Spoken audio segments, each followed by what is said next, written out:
Hi everybody, it's Nikki and I am here to do a video about the tandem T-Slim X2 with Basal-IQ versus the MiniMed 670G manual mode SmartGuard with low management features comparison. It's only taken me 6 months to get this puppy done. Michael Stone, I told you to give me a couple days, and in my mind that's what was going to happen, but it actually took me so long that you came and found me. And I'm really glad you did. So I'm glad you're a part of the group. And I like the idea of you hearing all kinds of people's perspective because we don't all share the same opinion. However, I did say I would do this, and I'm done, and I'm here to talk about it. So this is not medical advice. This is strictly very, very, very much of my personal opinion and my personal theory and my personal experience. But this was with having spent an enormous amount of time on the 670G trying to understand what was going on in my blood sugar, following suspends in manual mode and obviously auto mode.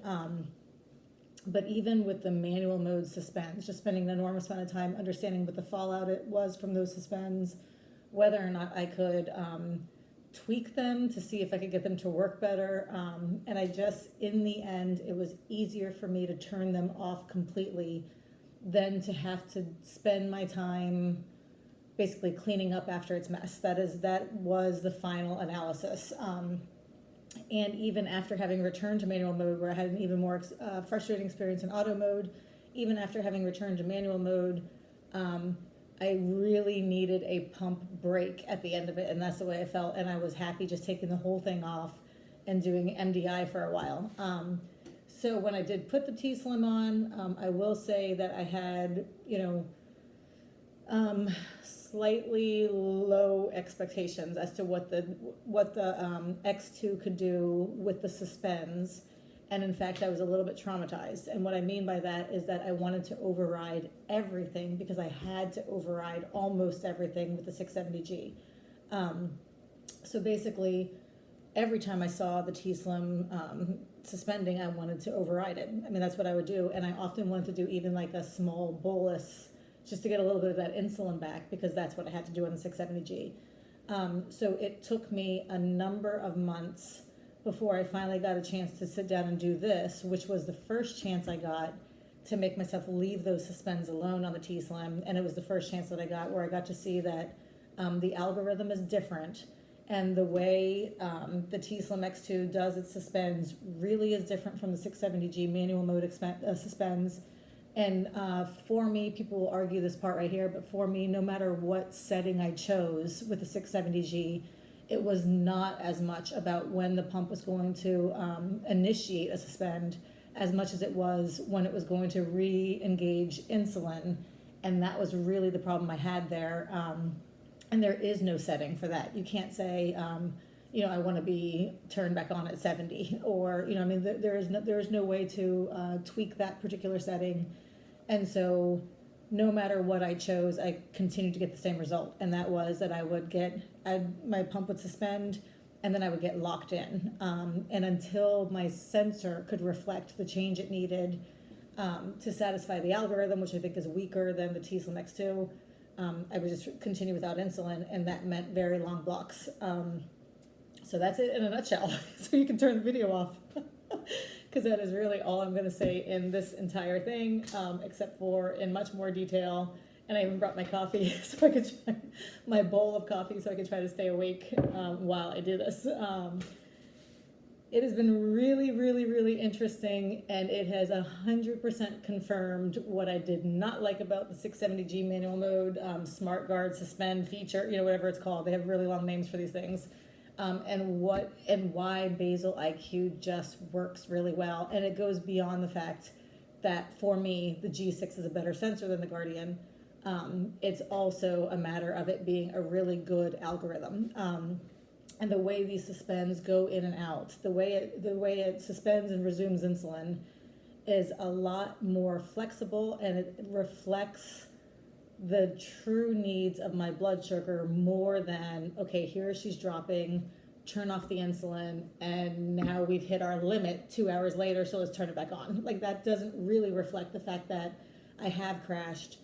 I've probably had some carbs. I've maybe had a million carbs, maybe I've had none, but I'm rebounding.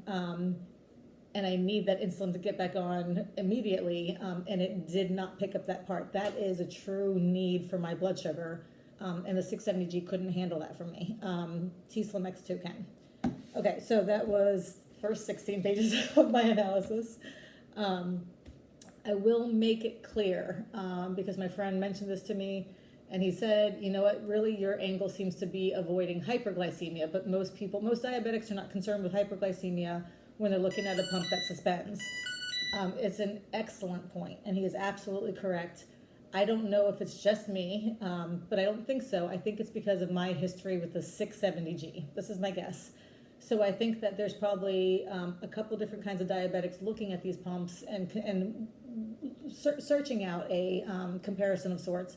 And what I think is that people who are coming from the 670G might share kind of a common need that might not be true for people who are coming from Animus or from MDI or whatever. And that is that for a lot of people with the 670G, we ran into trouble with hyperglycemia. So it is a little bit of a concern when we're looking at our next thing. Is our pump going to make us go high? Because in my case, my pump sent me high on a regular basis. So when I'm looking at the next pump and the next algorithm and everything else, I do want to know, am I just buying something else that's going to do the exact same thing? And if so, I'm not interested. So yes, to an extent, I really did focus on the Tandem X2's ability, Basal-IQ's ability to help me avoid hyperglycemia following, something to help me prevent hypoglycemia. But I need that as a diabetic with my diabetes. I need help on either end, and not just with, okay, let's avoid the lows. I can do that on my own. I can send my own blood sugar to 300 and never go low.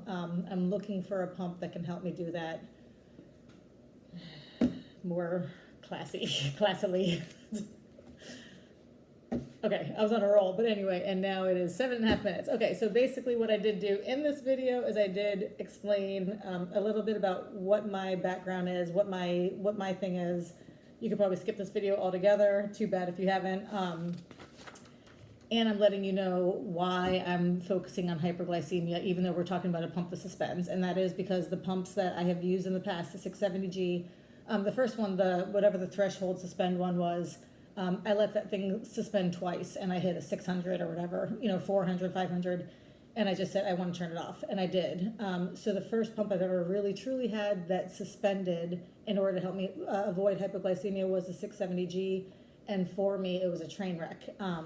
So I wanted something that was better than that. So when I am looking at these pumps, I am considering what are they doing that will not only help me avoid the hypoglycemia, but to prevent me from having that rebound rise afterwards.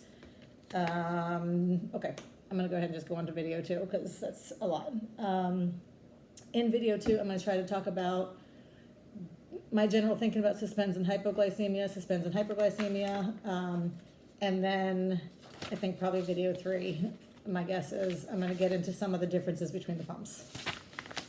I don't know how else to do it. I'm high on coffee, so no more self-control. Anyway, that's it. Thanks for watching, and bye.